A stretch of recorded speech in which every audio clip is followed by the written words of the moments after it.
Driving to save the world from the evil Decepticons, the heroic Autobots are led by Optimus Prime. He's more than meets the eye. He's a Rohan in disguise. Rohan? Who is this guy? Rohan? The one and only Rohan! Hello everybody, thank you guys and welcome back to the corner. And for a change, I'm actually going to do something I said I was going to do many eons ago, which is to talk about the combiners. If you remember, Rudy Suzu, our good friend of the show, reached out to me some time ago and said, "Hey Rohan, I've got this amazing idea. Let's do a combiner mini-series where we look at all of the combiners over the past and compare them. We look at their toys, we look at their characters, we look at their third-party offerings, we look at how they interacted with other toys in the toy lines," and he got really excited about it. In fact, he got so excited about it, it blew my mind a little bit because I've only got a really tiny little brain, you see. Anyway, the point is that he's got some real passion for this, and I feel like he could do a much better job than me. But what I started doing last year was having a look at some of the Generation 1 combiners of the years gone by. Specifically, I did an episode on the Constructicons Devastator, which is probably the most, let's say, well-known of all the combiner teams, the six-man combiner. And then I also did an episode on Bruticus and the Constructicons because I really... Constructicons? No, Combaticons, because I really enjoy those characters and the alt modes in which they're based upon and the brute force of them all.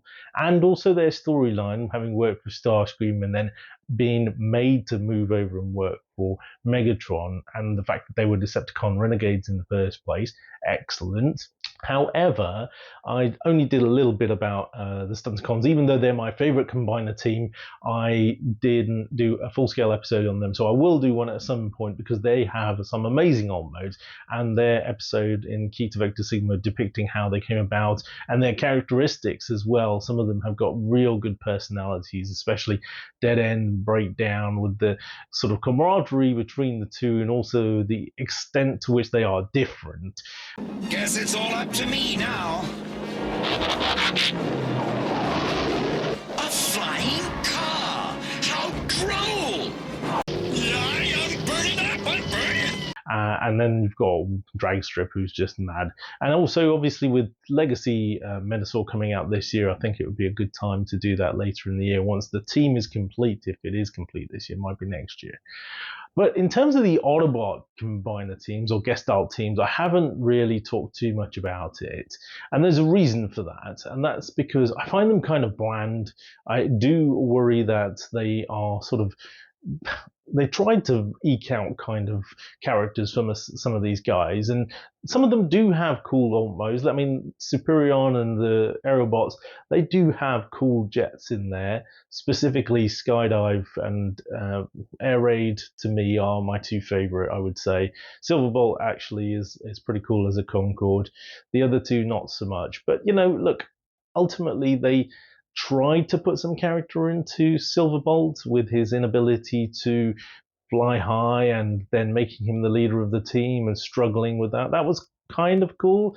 And Slingshot being an ass was kind of funny to an extent, but also he was just an ass, so that was less funny. Hey! Did you just call me a junker?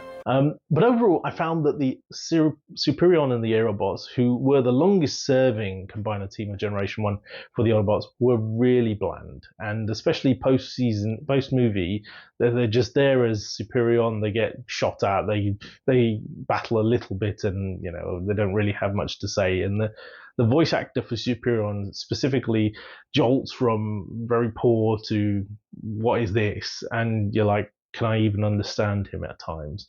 And Omega Supreme also had a difficult to hear voice actor. So when Defensor came along, I thought, oh, awesome, emergency vehicles, these are going to be great, let's have a look at these. No introduction whatsoever, no real character to the majority of them, with the exception of Hotspot and Blades, First Aid. yeah, to an extent. Obviously, First Aid had his iconic episode, The Ultimate Weapon, and Defensor got a good showing in that episode where, you know, he's catching the train one-armed and all that kind of good jazz.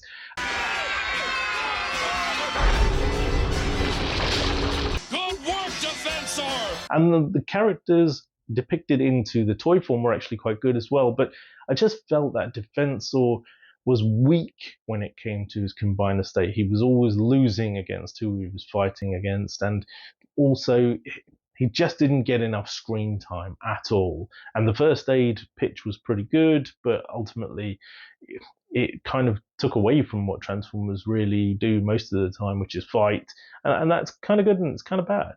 But for me, my favorite Generation 1 Autobot combiner team was Computron and the Technobots. Of course. As seen right here, figure, which, you know, it's really good color scheme. They've got futuristic alt modes. They had this amazing idea to make them really intelligent and logical thinking, which I'd calculate a threefold rise in energy levels somewhere in his central power core. worked really well in Star Trek. If you're a Star Trek fan, you like Spock, you know, it worked really well, so why not translate that into Transformers, right? And the story arcs that they got in pretty much their only real 2 episodes, let's be honest, which was Grimlock's New Brain, where they introduced, and okay, it's a bit far-fetched as to how Grimlock gets his new brain from some from some computer system deep down in Cybertron, transferred to him, and then he disposed that onto Computron or onto the Technobots. It's a bit far-fetched, right? But ultimately, I liked what they did with it in terms of him being very logical. When he's fighting Abominus, he can use that logic to defeat the brute force of Abominus, although it does take him a little while to compute that information, which is... In Computron mode, Technobots have the computational ability of 200 supercomputers. When it comes to calculating odds, Computron rarely makes a mistake. Which is interesting, and maybe not really true of AI and machine learning of today, but it would take a little bit of time to understand how that would work. But then on the flip side, really cool, unique characters in there in terms of Scattershot was actually one of the strongest leaders I felt of the combiner teams, although once again not getting a lot of limelight. Lightspeed, who could have been really interesting and seems to have this kind of calm demeanor, very logical thought process about him, very philosophical, which I liked. Afterburner, who was very much like Strafe in a way, the Yahoo kind of Texan fight kind of character, which is okay, but could have gotten very tiresome very quickly. And then Nosecone, who was unquestionably lacking in confidence when we first saw him and didn't really understand what things were about and needed a lot of direction. And I think they never really got a chance to expand his character much further than that, unfortunately. But overall, I like the team. I like the ethos. I like the idea behind it. Unfortunately, we've only ever had 2 official toys of these guys, one being the Generation 1 and 2 being the Combiner Wars team, which is quite hard to get hold of and quite expensive. There are some third-party offerings. Joe Alexis has got from Mate Toys, or there's the one that John Borders Dude has got from Warbatron. But for me, they don't seem to depict the Toon aesthetics, which I like in my combiners. And I'm really hoping that in the future, Hasbro will actually recreate them, because they're one of those characters who never really got the limelight. The toys didn't really do them justice, and I think that they could have some updated War for Cybertron type or Legacy type figures which would really do them justice and would be good up against Menasor as a fighting combination, in my opinion. And so I would like them to come back in the toy line, and also ideally in the cartoon line, like to get a little bit of exposure, because I just don't feel like they had any. So yeah, I mean, I really like them. I don't know how you feel about them. You know, they only had the very brief episodes of Grimlock's New Brain and then Money is Everything, which was a really good episode and really drawn and depicted in the Call of the Primitives style. If you've ever watched that episode, it's not a very well known season 3 episode, but ultimately, I think I'd like to see more. What do you think? Would you like to see more of Computron and the Technobots, or is there a different guest out combiner team that you prefer who hasn't had as much limelight? Maybe Abominus, who knows? But they already had some toys in Parallel Prime, so there you go. Anywho, for another week, I've been Rohan, back to the studio. Transformers, Rohan's in disguise.